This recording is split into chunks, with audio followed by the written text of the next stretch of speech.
मंदिर के द्वार पर खड़े होकर आपने महसूस किया है कि भीतर कुछ है जो आपको बुला रहा है, कुछ ऐसा जो केवल ईश्वर नहीं है बल्कि आत्मा का कोई गहरा स्पर्श है। मंदिर केवल ईंट और पत्थर नहीं होते, वे हमारे भीतर के मौन की संरचना होते हैं। आइए हम एक नई श्रृंखला में मंदिर वास्तुकला केवल स्थापत्य कला नहीं है बल्कि धर्म, राजनीति, समाज, विज्ञान और आत्मा की रहस्यमय यात्रा भी है, इसके बारे में चर्चा करेंगे। जब एक मूर्तिकार चट्टान पर चोट करता है, वह पत्थर नहीं तोड़ता, वह एक देवता को मुक्त करता है। मंदिर को समझने के लिए हमें अपनी दृष्टि बदलनी होगी। मंदिर न केवल पूजा का स्थान है बल्कि आत्म प्रवेश का द्वार है। क्या कारण है कि मंदिर में प्रवेश करते ही एक मौन अर्थात शांति हमें छूती है? यह एक ऊर्जा क्षेत्र है जहाँ ब्रह्मांड की धड़कनें हमें सुनाई देती हैं। आप मंदिर में प्रवेश करते हैं और समय वहीं थम जाता है। मंदिरों में घड़ी नहीं होती, पर समय का बोध अर्थात समय का ज्ञान होता है, क्योंकि मंदिरों में अतीत, वर्तमान और भविष्य एक बिंदु पर सिमट जाते हैं। यह एक काल शून्य क्षेत्र होता है जहाँ साधक आत्मा के समय से परे चला जाता है।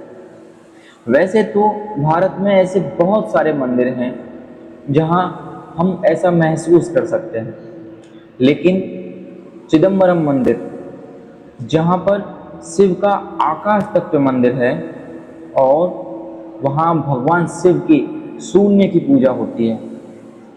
जब मंदिर में घंटा बजाया जाता है तो वह मंदिर में सिर्फ घंटा नहीं बजता, वहाँ पर आत्मा को जागृत किया जाता है। मंदिरों में बनाए गए गर्भगृह, नाद केंद्र, ऊंचाई और शिखर सब ध्यान साधना के लिए बनाए गए हैं, क्योंकि मंदिर का नंदी मंडप एक तरफ प्रश्न है तो गर्भगृह उसका उत्तर। मंदिर की दीवारें ध्यान का मौन विस्तार करती हैं। आपने ये महसूस किया होगा, जब भी आप मंदिरों में एक शांत जगह पर बैठते हैं तो आपके दिल की धड़कनें शांत हो जाती हैं और वहाँ चलने वाला ध्वनि, मंत्र और आसपास की सभी वास्तु तरंगें आपके मानसिक संतुलन को बनाए रखती हैं। वहाँ पर हर एक पत्थर केवल एक देवता नहीं है, वह एक कथा कहता है कि मंदिर केवल धार्मिक संस्थान नहीं है, वे एक जीवित विश्वविद्यालय हैं। मंदिरों की दीवारों पर चित्रित होता है रामायण, महाभारत, नाट्यशास्त्र, कामसूत्र, आयुर्वेद और अन्य ऐसे वेद, पुराण इत्यादि। यह एक लोक संस्कृति है जिसमें संगीत, नृत्य, वास्तु, खगोल और चिकित्सा शामिल है। आपने मंदिर, जो कि ब्रह्मांड का प्रतिरूप है, वह विराट को सूक्ष्म में डालता है, अर्थात बहुत बड़ी ब्रह्मांड को एक छोटी सी जगह में समेट कर रख देता है, जिसमें प्रत्येक मंदिर का गर्भगृह भगवान ब्रह्मा की नासिक होता है।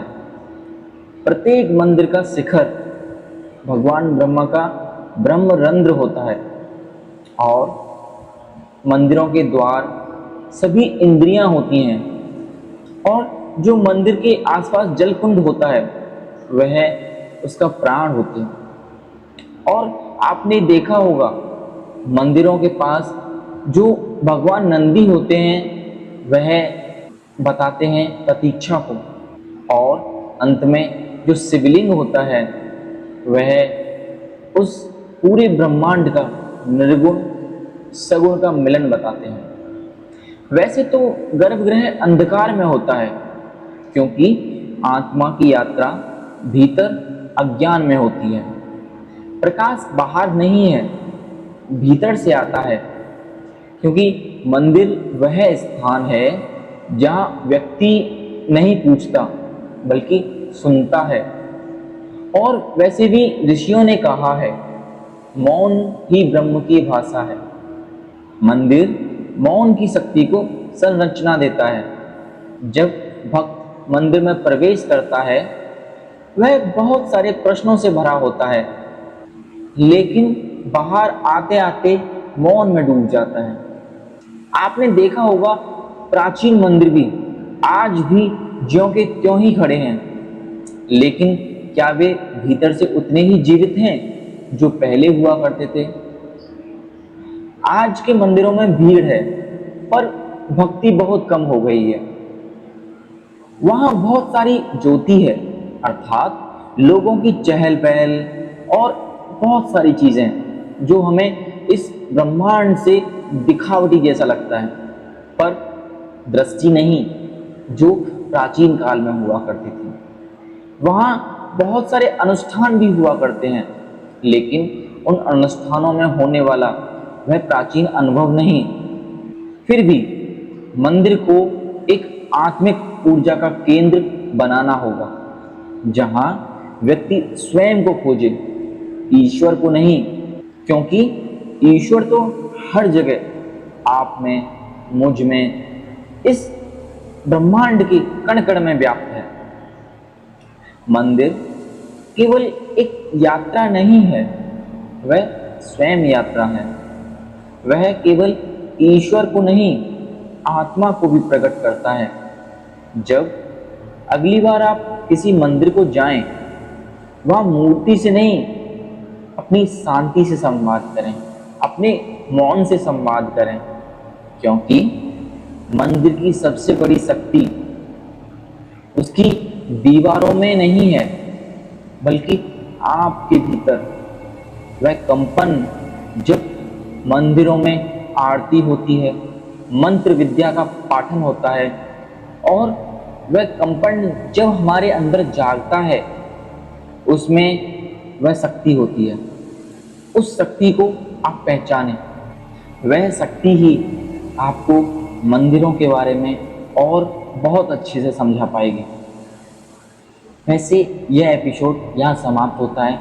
मिलते हैं आपको एक नए एपिसोड जिसका नाम है वेदों से गर्भगृह तक, भारतीय मंदिरों की उत्पत्ति की यात्रा, जिसमें हम जानेंगे वैदिक यज्ञ कुंड से गर्भगृह की कल्पना कैसे आई, ऋषियों ने मंदिरों को क्यों जीवित यंत्र कहा, मंदिरों की उत्पत्ति कैसे हुई, और कैसे देवता स्थूल रूप में मंदिरों में उतर आए। आपको हमारा एपिसोड कैसा लगा आप हमें कमेंट करके, लाइक करके बता सकते हैं, और अगले एपिसोड पाने के लिए हमारे चैनल को सब्सक्राइब भी कर सकते हैं। नमस्कार।